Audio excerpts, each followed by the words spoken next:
महानिर्वाण तंत्र की प्रशंसा। ब्रह्म स्वरूप वर्णन। सदाशिव बोले, जिस प्रकार मनुष्यों में तांत्रिक पुरुष श्रेष्ठ हैं, जैसे नदियों में गंगा जी बड़ी हैं, जिस प्रकार देवताओं के मध्य मैं देवताधिपति हूं, वैसे ही तंत्रों में यह महानिर्वाण तंत्र श्रेष्ठ है। वेद, पुराण और बहुत से शास्त्रों का अनुशीलन करने से क्या फल है? हे देवी, जो यह महातंत्र जाना हुआ हो तो समस्त सिद्धियों के प्राप्त करने में बाधा नहीं रहती। देवी, जबकि तुमने जगत के हितार्थ मुझको नियोजित किया है, तब जिससे जगत का हित हो उस विषय को मैं तुमसे कहता हूं। हे देवी, हे परमेश्वरी, जगत का हित होने पर परमेश्वर प्रसन्न होते हैं, कारण कि वे विश्व के आत्मा स्वरूप हैं और विश्व उनके आश्रय में स्थिर हो रहा है। वे एक अद्वितीय, सत्य, नित्य, परात्पर ब्रह्मा आदि देवताओं से भी परे हैं और स्वयं प्रकाश अर्थात उनको चंद्र, सूर्य आदिकों के प्रकाश की अपेक्षा नहीं है। वे सतत पूर्ण और सच्चिदानंद हैं।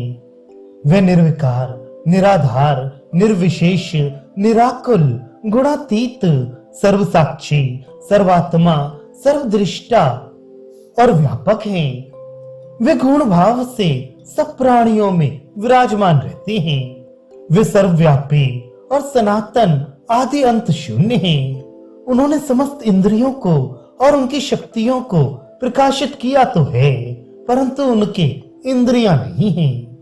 वे लोकों से परे हैं और सब लोगों के कारण हैं। वे मन, बुद्धि और वाणी से नहीं जाने जाते।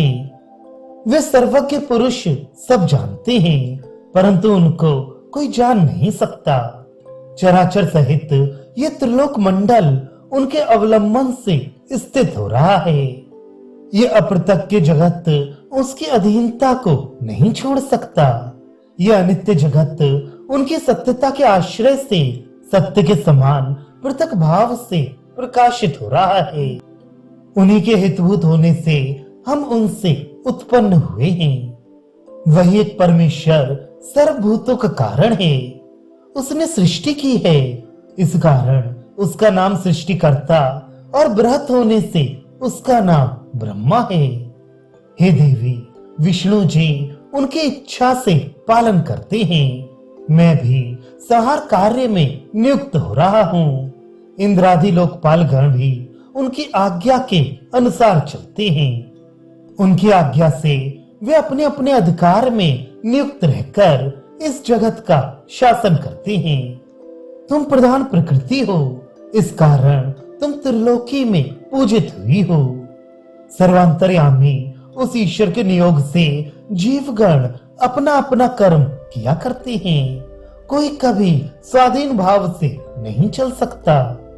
जिनके भय से वायु प्रवाहित हो रही है, सूर्य भगवान किरणों को फैला रहे हैं, मेघ समय पर जल बरसाते हैं और वन में वन वृक्ष फूलते हैं, जो प्रबल में निवेश आदि काल को भी ग्रास करते हैं, जो मृत्यु के मृत्यु और भय के भय स्वरूप हैं, जो वेदांत वेद्य यत् तत् शब्द से उपलक्षित है, जो भगवान है। हे देव वंदिते, समस्त देव देवी गण और ब्रह्मा से आरंभ करके तृणाधिक तृण का अग्रभाग पर्यंत समस्त जगत तन्मय है। उन सर्वेश्वर के प्रतिष्ठ करने से जगत परतुष्ट रहता है और प्रसन्न होने से जगत प्रसन्न रहता है। हे देवी, उनकी आराधना से सबको प्रीत प्राप्त हो जाती है।